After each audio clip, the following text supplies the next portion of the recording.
safe, and all the things we want to research are safe here. This is Safe Space with Cheyenne. I'm really excited you're here, and I hope you stick around for a while because I've got a lot to show you before I leave Earth.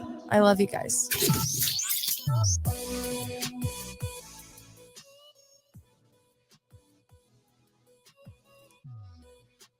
Find your path, conquer your fears, and fulfill your destiny. I was lucky enough to read the first 3 chapters of this book before I got to him today. And I've already got it in my Amazon cart. I have to know what happens. I have to know how the climb goes. But I'm also really thrilled to have him on the show today. So welcome in, James. Thanks, Cheyenne. Thanks for having me on the show. I'm really excited to get into your book, but I'm always interested in who the person is behind the authorship and how they decided to create the book. So when did this hit you that this book really needed to be out in the world? Well, have you ever been in a job that you feel like you should like, but you don't like? Like at some point, you just like, wait a minute, like, why is this not fulfilling like I thought it would be? And you might even have people saying like, yo, you have the best job. So that was my situation. I was working in a not-for-profit and I felt like I should be happy here, but I wasn't happy. And I thought I'm the problem. Obviously, I'm the problem because everyone else is telling me how lucky I am to be in this position. But that was those early days of the what I call the soul or your psyche, your inner life, but the soul nudging you that you are on the wrong path. As much as I thought there's no way this could be the wrong path, but I was on the wrong path. And that's what the soul does. It will nudge us to wake us up. But most people ignore those nudgings. And I did. I ignored it and I just kept plowing on until, eventually I just had just kind of a flame out, if you could call it that, and got really sick and didn't know why. And it was just because I was totally living out of alignment. And so what's interesting back then, Cheyenne, is that I started journaling for the first time and I ended up journaling for years and years and years. And then I was able to look back at some of my journal entries because they introduced this new feature. It's an app that you journal on. They introduced a new feature that you could see the entries from that same day in previous years. So I would log in like whatever, September 20th, and it would say, hey, you have 5 entries from September 20th. Do you want to read them? So I'm like, yeah, for sure. I read them. And so I would read them and I would notice that, wait a minute, this is eerily like what I just wrote for today. Like, it's like the same challenges, the same problems, the same fears, the same doubts, the same questions I'm asking. And this is 5 years ago.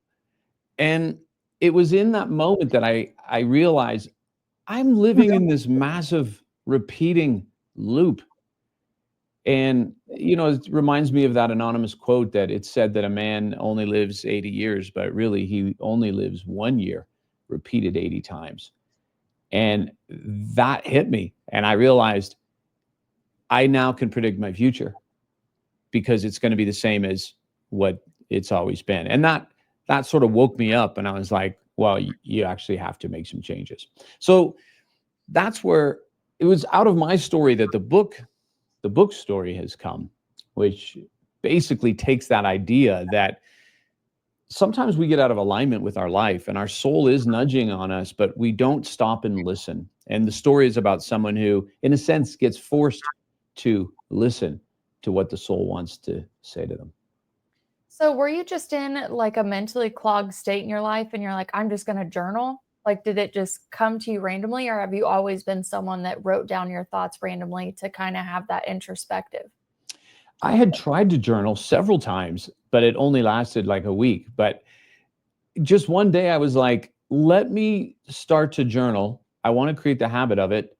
So I wasn't in a bad place that I felt like when I decided to journal. I was just like, let me just journal. The key though was I said, I'm not going to judge myself if I don't do it every day. And because it was on an app, I could see the progress. And the first week I journaled like every day, but then it went down to like 2 times, 1 time, 2 times, 1 time each week. But something happened in week 11. All of a sudden it was 5 times, 6 times, 7 times a week. And then it was like that for a decade.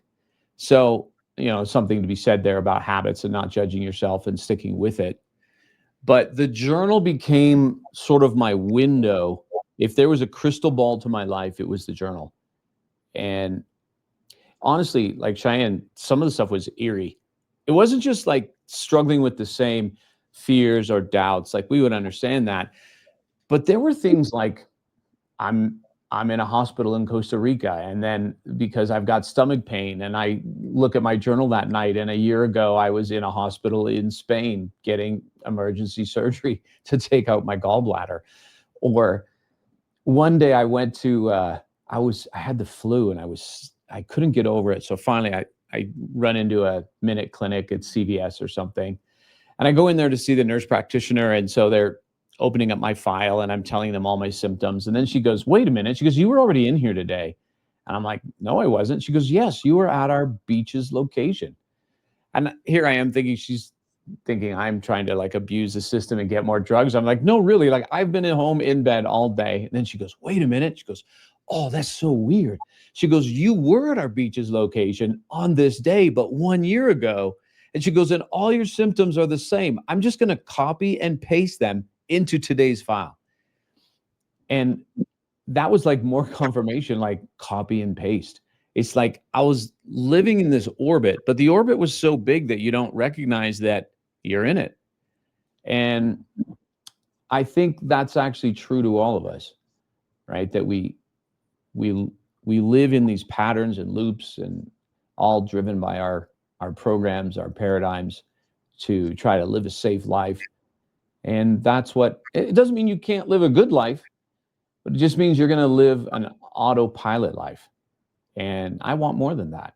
I want to live my life. Like I want to live in alignment with my soul, because the ego is concerned about safety and let's keep things on autopilot. But the soul craves something bigger, right? It craves expansion, it craves expression through you. And the soul has a purpose, it knows why you're here. This reminds me of a line that I actually had to write down from your book, because there's just sometimes when I read books where it's almost like mantras are written in that you don't even realize. I think each person is supposed to catch something different, and this one really caught me. I've had this experience in my life, so it just rings so true. But everything you're saying fits this exactly. In the first three chapters, you have to get the book. It says, living in service to your soul is often at odds with living in service to the herd. So I feel not only with the ego wanting to be on autopilot, that we're also scared to expand out of our circles and our friendships and the relationships that we might not even realize are on autopilot because they're entrenched so deeply, whether it's in our work life or our friend life. Did you struggle with that when you started to realize not only you're out of alignment, your physical body has been giving you cues for years? How did that unfold for you through all of this? Yeah, 100%. That was a big awakening to see the extent to how much of my path was actually being dictated by wanting approval from the tribe. And sometimes we don't even want to admit that, because it sounds, maybe it can sound so pathetic to us, but you've got to start to remove judgment from your life and just be, no, this just is what it is. I didn't change my path because I was worried about what I would lose, the status I would lose, how people would see me. That's okay. As long as you can see that, now we know what we're working with, right? It's like you don't want a doctor to do surgery on you to find out what's wrong and then not actually pay attention to actually the condition that you're struggling with. And we don't judge it. We just, what is it? So for me, I began to notice it in so many places, even parents, like I'm a grown adult, but yet still I was making decisions that were influenced by parents. Sometimes it was because they want me to do something. Other times it's because they didn't want me to do something, so I'm going to do it because they don't want me to do it. Well, that's still them having this power over you. But whatever your dominant tribe is, for me in that not-for-profit setting, so many people, that becomes your world. It's like for any of us who are working, that becomes your world. And let's say you're working a job right now, but you feel called to do something different, maybe to become a coach or to start your own business. There's all this fear there, right? It's always fear to leave something. But part of that fear is, what are people going to think? What's my mom going to think when I tell her, hey, I quit my job? And especially when they help fund my college, what's my dad going to say? Right. But the soul doesn't care what your mom says, what your dad says. Doesn't mean the soul's not loving. It's just the soul is here for a reason, right? Inside of you. And that reason, that purpose is to fully express yourself in this world through whatever job that's going to be. It could be 100 different jobs, but your true purpose really is to bring the most authentic version of you to this planet. That's the gift to you, and that's the gift you bring to the world. This is really powerful because I know I've had my own personal experience with a lot of things that you're talking about, but it also does remind me of a documentary I watched where this guy went to talk to a sage on the side of a mountain as well. And he asked him, why is my soul and why is my ego fighting? And the sage said, the ego comes into the world to hit all these markers in life. And there gets to a point where the ego is filled up, it's full. And then that's when you finally feel the emptiness of the soul. That's a great way to put it. And yeah, we are, like I mentioned this in the book a little bit further, but this idea we have that we think we are in control of our lives, but there's a shadow government. Dr. James Hollis talks about this. There's a shadow government that sits behind the scenes, or like I like to say, a deep state. There's a deep state that actually runs your life. And it's the one that gets you to feel a little bit anxious. And then you're going to, not put your hand up to volunteer for something because you are afraid to fail or not take that chance or not launch your business, right? Like some of you who are listening, maybe you've been thinking of writing a book for a long time, or you want to create content and start a YouTube channel, but you don't, right? And why is that? Because there's a deep state running your life. And the deep state is the one that is, hey, let's not do that. Like, why get judged? Why have hate comments? Let's just keep the status quo. And it's so sneaky because it finds things like distraction, procrastination. There's always something good to do that takes you away from what you're really called to do. So, quoting again from your website, it says, there comes a moment when staying the same is more dangerous than changing. And you had that moment in your life, even though you were extremely successful with what you were doing, but you felt empty. And not to mention the health problems, which I'm so glad that you talked about. I've done so much behind the scenes research of emotions downloading in our body and us rejecting them so much that they become physical ailments, which is why over time in the practices I've done, I've learned to listen to my body instead of saying, oh, I'm getting older. Oh, I have this old injury, all these things that we kind of scoff off.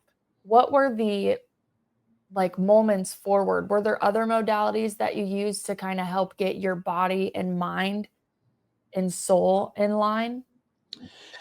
I'm the slow learner. So when I had the health problem, like I'm a healthy person, and I came back from a road trip and I was really tired. Like, and I had all this pain in my legs, which was strange. I didn't know why. And I went to bed and I woke up the next morning and I thought, oh, something's wrong. Like it felt like somebody had filled all my veins with liquid lead. Like it was just heavy. And I'm like, I can't even get up. Like this is so weird. And I remember coming down and like even to like lift my coffee cup to take a drink, it was like I was lifting in 3 times the gravity.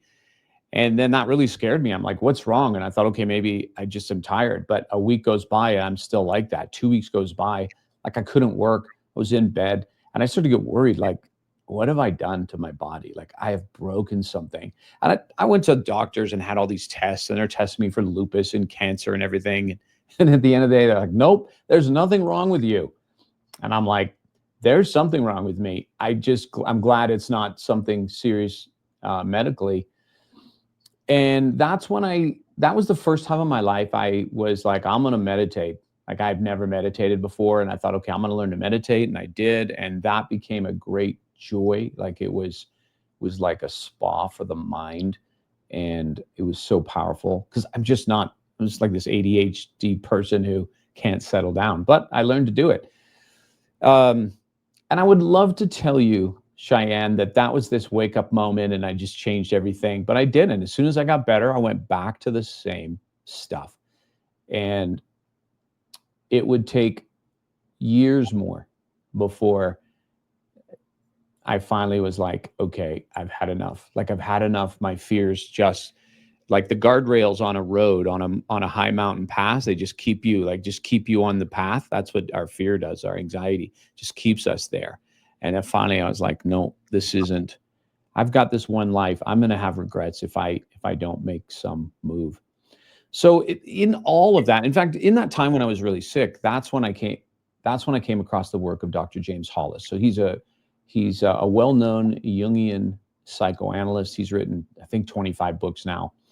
But he wrote this book and he talked about the soul and how the soul will summon you to an appointment, but most people ignore it. And that really stuck with me. So it was actually that was the seed of the idea for the book. This idea that your soul is calling you to an appointment, but we ignore it. But this one character wanders into a village in the remote Andes Mountains in Bolivia, only to find out that there's an appointment with their soul waiting. Getting into this book because you leave us on such a cliffhanger when we get to just test it out in the first 3 chapters. My part that I loved the most was picturing, like, being in the mountains as well. I think that's what was so captivating is from the moment the story started, you were completely you put I specifically, when I read the book, I put myself in there. Maybe I was the character for the minute. Maybe I was the guard that brought him to the guy that could speak in English. I'm so good with jumping around to each character, but the way that you wrote it, I really, really felt like I was there and like my soul was waking up as I was reading it. So I know that this is not only like a fable, but it is based on circumstances that you went through. So I'm curious how you even piece this story together. Like, have you went to the Andes? Have you seen these locations? How did this come alive in your mind to be put on paper? So not long after that time when I had that health crisis, maybe a year, 2 years later, I decided to sign up for an expedition to climb down in Bolivia. And so I went down and climbed the highest mountain in Bolivia, climbed a bunch of other peaks, got to see some of the culture. It's really amazing place. Like nobody goes to Bolivia, and which means you should go because it's less touched than every other country in the world, kind of thing. Um, so that created the backdrop for the story. But I mean, so much of the story is my story. Sometimes it's one of my kids' stories. Sometimes it's people I've worked with, their story. But just that universal thing, that universal question: why am I here? What am I supposed to be doing with my life? Which is a question we only ask when things are not in alignment. The person who's just loving their life, doing what they don't ask that question. But it's in those moments of crisis or dark nights of the soul that we start to go, wait a minute. And that becomes the struggle, right? Because let's say someone graduates from law school and then they're 2 years into law and they're like, I'm not happy. Like it takes a while to even just admit that. Like, because we think, well, I should be happy. Like, I just should be grateful. Like, look at all the people in the world who don't get to go to education, have an education. And my parents, helped foot the bill, or now I got this $40,000 student debt. So I have to do law. But the soul sometimes will be like, no, we don't. I got something better planned. You're just too afraid to have this conversation and listen to me. And so we truck on. So yeah, like I said, there's that we get hemmed in, and it's really difficult to break out of that. When it comes to the soul's calling, especially depending on whose door it's knocking on, for me, I had always had breadcrumbs throughout my life. Like you, I would go back and look at my journals and I would be like, oh my gosh, I've been dealing with this for years. And I just really didn't notice it in my waking life until I sat down and had my journals. But when the soul does hit, it still seems kind of woo woo and out there. Did you struggle with any of the new things that you were going to come and learn when you realized not only is like my ego kind of fed up, but I'm realizing this part of me that's been with me my whole life, I actually have to give this attention, put belief into it, and probably study about it and what it means to fill your soul? For sure, there was a lot of, in a sense, pre-programmed judgments that I had to get by. So, for example, my parents are both still with me. They're amazing people. My father's 86, my mother's 82. My father was a lawyer, became a judge. He's very science minded, pragmatic. My mother is Reiki master, crystal boards. My mother would look at your backdrop right now on this video and she would like smile, and my father would roll his eyes. That's the world I came from, right? I am both of them. There's that part of me that can roll my eyes when someone wants to talk about manifestation, and then there's the other part of me that's like, ooh, tell me more. And so even that I've had to push through. But then add on top of that, I had in a sense a religious upbringing. And so when you add in, let's say, a religion that maybe you grew up in, like Christianity, for me, then it's like this other thing that's set down on you by the people who have taught it to you.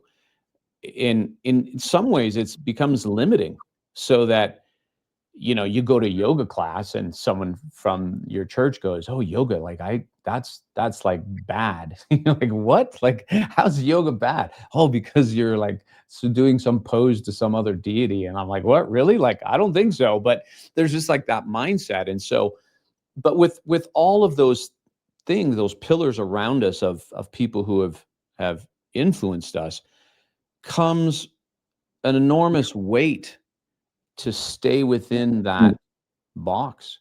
So for me, yes, I think, but this is to me the beauty of life is when God is so much bigger than how we define God, and there's so much more to learn. So even talking about energy, right? Like, I grew up, even now, like a lot of the friends I hang out with, if I were to bring up a conversation about energy, they would be like, "Huh? Like, what's wrong with you?" Right? But as I've come to think about that more, believe, or at least even be open minded about things, uh, are there seven chakras? I don't know. At least I'm open to that. Before I was like, who in the world can say there's seven chakras? But like I said, I have my father's voice, I have my mother's voice, and say, of course, you have a blockage in your third chakra, right? So like this, I'm caught between these worlds sometimes. But I've learned to be open. I've learned to be open to the things we don't understand, and yeah, I'll leave it at that. Your parents are fascinating me. I have a few questions. Do you think that your father would be open to anything in quantum physics to explain manifestation, to keep him out of the spiritual talk and more into the science realm? He probably would. I find now he's more open to things as he's, in his later years in life, and he just doesn't care as much about the things he used to care about. Of course, he's incredibly smart, but I think that's a good angle. I'm gonna bring that. That's my next conversation with him, Cheyenne. So thanks for bringing that up. Yeah, definitely. I did an interview yesterday where we were talking about Napoleon Hill and how he actually wrote his book in about the 1930s to help the world and America specifically to get out of the Great Depression. And I have a little bit of background researching his stuff. So when I was looking through it, I was like, this is manifestation, but it is built for business people and left brain people to absorb the concept of manifestation. And he puts it in very simple terms, but it also has a tremendous background in not only quantum physics, but quantum entanglement. So I am like you. I grew up with two backgrounds in two different houses. We were Baptist here, we were Catholic here. We were also able to explore our own place. We have a lot of very businessmen left brain. I remember I brought up Reiki to my uncle one time and he said, energy coming out of your body. He's like, you mean like solar panels? And I know he was probably being condescending because he is a very fundamentalist Christian in my mind. So anything on that spectrum is just probably completely demonic in his little mind. I don't want to say little mind, but the little box that I think you kind of put yourself in when you pick a religion. Um, but I bring that up because your mom, on the other hand, which is kind of like my mom, where she's like, go, yes, we have a Catholic background. If you want to go to mass with your grandparents, you can, but you can also go out and explore if you want to go to this church, if you don't want to go to church. Like, so I had the best of both worlds where they're like, here's your upbringing, this is what you do. But then I had almost like this free spirit over here telling me to go. And when I would go out and explore the world, I would always come back to my mom because she was more open minded about that stuff. And she would also learn from me. So I'm curious when you come back and you have conversations with your mom, especially being in anything Reiki master energy, you have a high level of intuition. You can see the spark come back in people's lives, especially when maybe your first language becomes energy over English, is what I tell people. So, did you have moments with your mom where you were having these soul expansions and where you looked at her like maybe, oh, the stuff you've been kind of talking about my whole life, there might be something more to it than just like a placebo effect? Yeah, for most of my life, sadly, I didn't have those conversations. And, when my mother was a Reiki master, like I just didn't even pay attention to that. And it wasn't, and she would offer to do the odd time when I'd visit home. I can do a Reiki session, and I would just like not really answer, and just then she would drop it. But one time I was on this speaking tour and I did multiple cities, and then I ended up in the Northwest, and they live in Canada. So I flew up to see them, and I was tired. And then my mom was like, I can do a Reiki session. I'm okay, sure, mom, I'll do it. So my mom is like 4'11". She's this folk hippie. And so I lay down on the bed and she starts to do Reiki on me, and her hands are like burning hot. And I'm like, how did her hands like get so warm? So, anyways, it was such a relaxing session. And then she said to me after, literally, I fell asleep, and she said to me after, she said, your throat, like when I got to your throat, it just like sucked all my energy into it. And here I'd been speaking.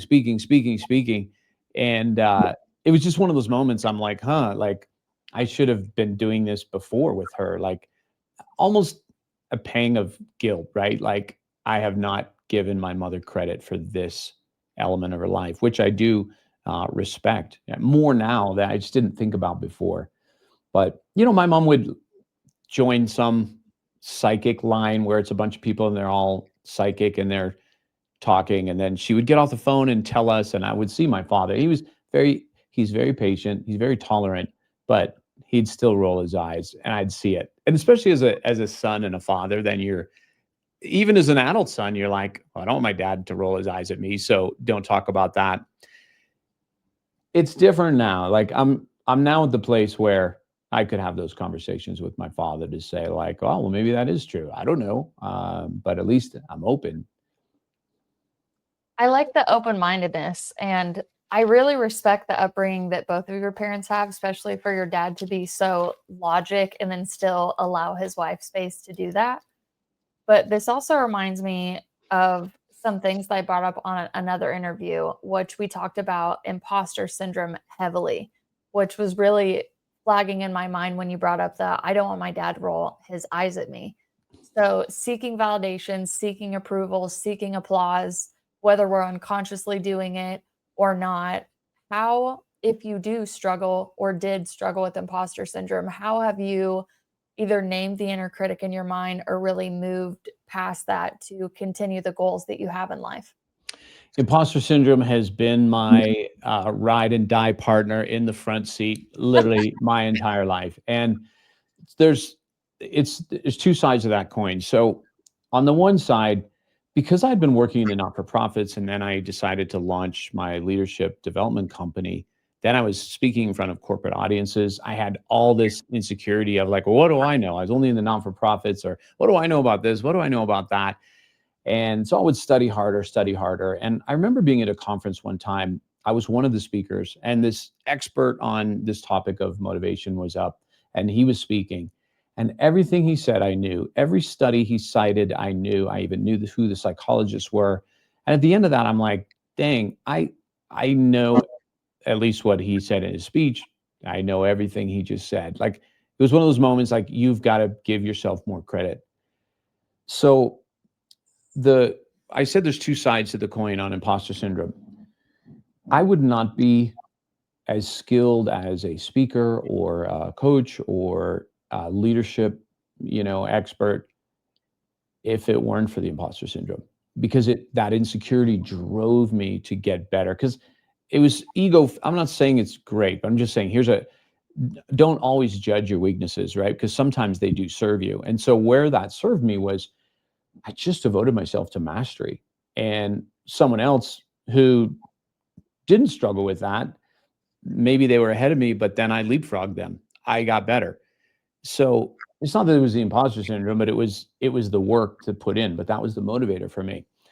I think as I've gotten older, I've learned to finally trust myself more. And so, Cheyenne, I I've been on probably 3,000 stages. I've spoke on stage more than most people. But honestly, it wasn't until a couple of years ago I was going up to this hospital and I had to go do a day of training. And usually I'll go and I'll get to the hotel the night before and then, oh, let's go through all the notes, let's go through all the PowerPoint slides. And then I just thought, I, how many times have you done this? Like, are you really going to sit here and stress in the hotel the night before? And I'm like, no, I quit. Like, I literally quit. I'm going to just go and trust myself that, yeah, I'll look at the notes. That's fine if I need to, but I know this stuff. And so I did, and it was fine. And I don't know if it was ordered or what, but it was fine because I just trusted myself. And I think I'm late to the party in that, trusting myself. And that's what I've learned, especially even going into business, is it's like a poker game. You just got to go all in on you. And if you don't, right, you're going to lose a lot of hands. But you just go all in on you. And what if you lose? You'll be fine because you're all in on you, right? That's the idea in life. So I think part of that for me is been shifting from the sort of ego thinking to a more of a soul-minded thinking, or you might think of like a growth mindset from Carol Dweck. But this idea that the soul wants to expand, it wants to learn. The soul doesn't mope in the corner for 2 days because it failed. The soul is like, oh, okay, that was an experience. What did we learn? And let's keep going, right? The soul is like cheering you on, like let's go. And the ego is, the one that gets hurt. Like, oh, I don't know if I want to do that again. It kind of has like a pity party, and then your soul's like, there's no judgment here. You're the one who's placing good and bad on both things. So For just sure. knock all of that off. So recently, and it's kind of demonstrate this. So, and for everyone listening, I think this can really help you is understanding that if you want to call it fixed mindset, growth mindset, I call it more like an ego mindset and a soul mindset. That the ego's always going to try to pull us into its way of thinking, right? Which is be cautious, don't look stupid. This is why we don't give speeches, because that would be dangerous. Well, I found out about this storytelling competition that happens in my city. It actually happens in every city. I didn't know. It's called the Moth. So have you heard of it, Cheyenne? You heard of the Moth? I'm going to write it down and see if it's available in my city, because I like it. It's called the Moth. So it started in New York. It's spread all across the country. So basically, here's what happens. You go down, and if you want to put your name in a hat, you write your name in a hat, whatever, on a piece of paper. And then during the night, they call out 10 names. And those 10 people have to get up and tell a 5-minute story. And then you're judged by a panel. And then there's a winner, and 1 through 10. So I thought, I had no idea. And like, my life is being on stages and speaking, even though I grew up a totally shy, introverted, farm kid. So I thought, I looked one up, and there was one in my city, and I thought, and it was like in 3 weeks. The next one was in 3 weeks. I'm like, okay, I'm going. And the other voice was like, and you're going to put your name in the hat. And I'm like, I don't know about that. Like, let me first go watch and see. And then, right, that's the ego. Like, let's mitigate the risk here.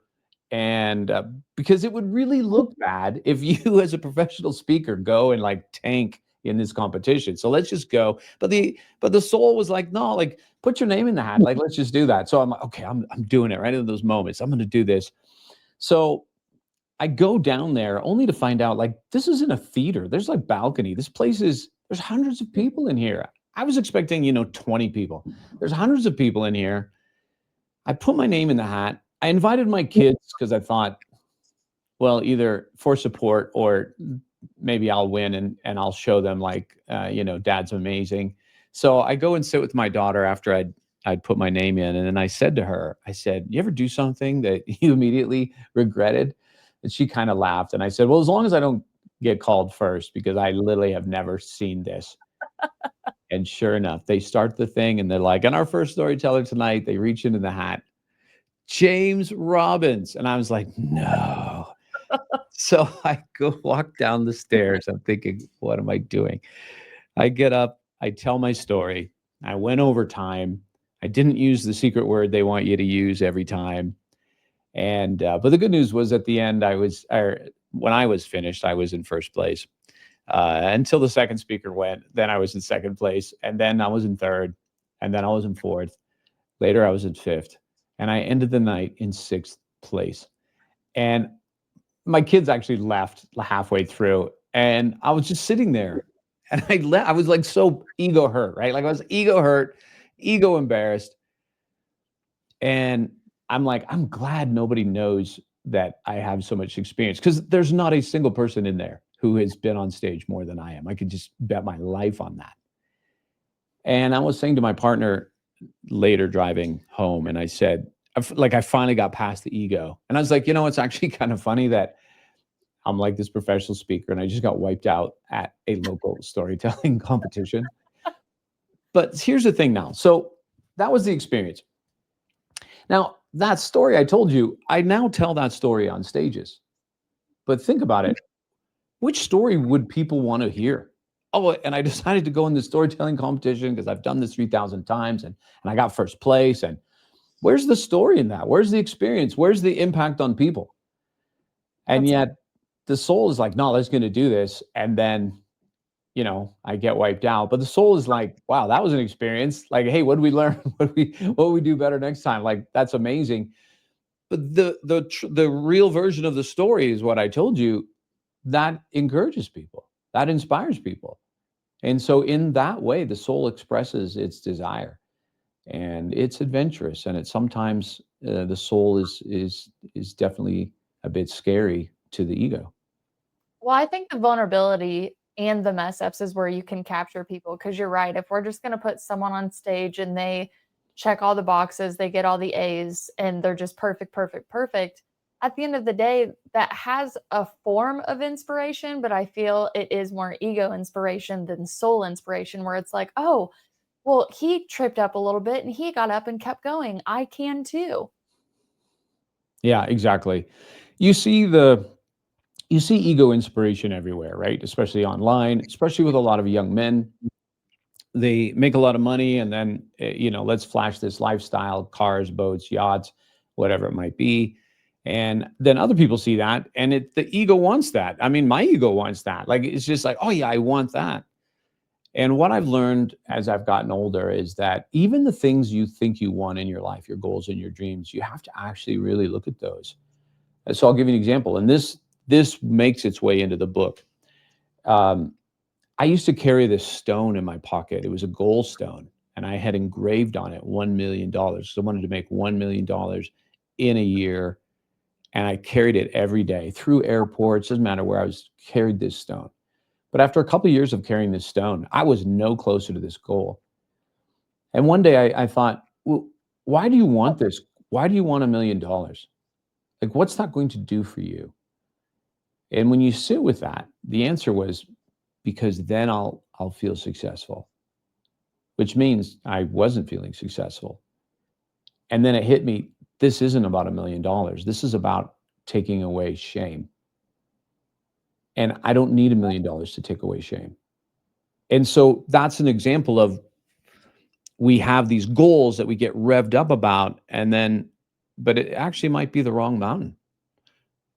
There's nothing wrong with the goal of $1 million. What's wrong is who's desiring that. Is the ego? Is it trying to take something away that you don't need $1 million to take away? Or is it because, hey, I want to do some really good stuff with it and help all these people, or have freedom for myself, or okay, that's totally different. So often it's taking a look at our goals and dreams under the light of, why do I really want this? Is this actually in alignment with my soul? And this has been difficult for me because so much of my life, when I was 19, 20, 21, I was like, I will be rich. I know that I will be rich. Like that was the mindset. But my soul I know has been wired differently, that's not the most important thing. And Have you ever done the Myers-Briggs personality test? Yes. We did that. Well, I mean, we used to do that at our company when we get hired as salary or going and get salaried managers, and that thing was intimidating to have someone slam on a desk in front of you. For sure. Well, I remember doing the Myers-Briggs, and I'm an INFP, and so it comes out as the healer. And I'm like, the healer? That's so lame. Like I wanted to be the INTJ. I want to be the ENTJ, right? The executive, like, or that's what I want to be. Why am I the healer? That's so lame. And I've come to realize, like, no, that's not lame. That's actually very resonant for you. So again, it's like a peeling of an onion. I hope everyone listening to this, you can learn the lessons faster than I did. But maybe that's maybe that's one of the reasons I'm here, is just to pass on lessons that hopefully people will get them earlier. I feel the same way about your work and my work and anybody else that's out there trying to influence and honestly just document their human experience with non-judgment and put it out in the world. And maybe it's for people coming up in the world, maybe it's people presently changing, or even future generations to come that are just walking in a bookstore one day and their soul pulls them towards that book. Because I know that I've been that kid from a very young age, and I can just imagine with luck, luckily, that books will hopefully be around and we don't all switch to Kindles in the future, that we can all have those moments where our soul is going to tap us on the shoulder and breadcrumb us. It's funny you say breadcrumbs. That comes up later in the book about looking at breadcrumbs in your life, because it's amazing that when you look back, there's a trail. Mhm. And it's just often we don't notice it, but there's a trail that already has given hints of what you're supposed to do. I don't want you to give anything away in the book. I know that I'm on a cliffhanger. I'll be happy to put the link below for people to not only purchase, but if they also want to hang on a cliff on the first 3 chapters as well. But can you tell us anything else in the book to kind of entice us to open it more, or maybe who in their world would be needing this book right now? So the book starts out with this character named Riley, and they're basically get lost in the Bolivian wilderness, and there's some scary moments. Well, they ended up wandering into this village, and that's where they meet this sort of mysterious guide named Santiago. And Santiago breaks the news eventually that it's not an accident that you're here. You've been called to climb.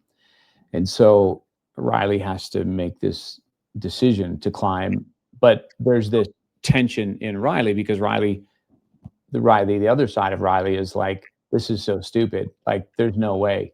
Which is that's my father and my mother. They're both in this moment, right? And the other part is like, well, maybe I am here for something bigger.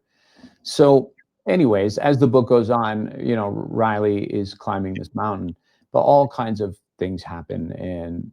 But there's one scene where I can say this: they descend down into a glacier, down into a crevasse, into this glacier cave, and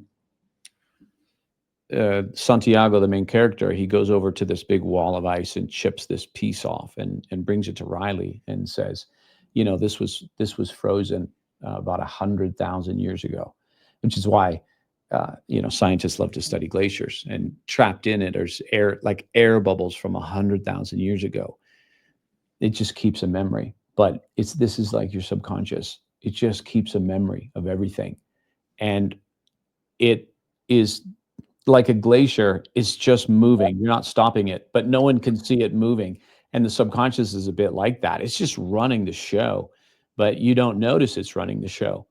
And so that's part of Riley's journey, is beginning to wake up and become intentional about, wait a minute, what do I want? Right? Which is a really difficult question for people to answer. Like, what do I want? And one of the reasons that's difficult to answer is because honestly, because people don't know themselves enough.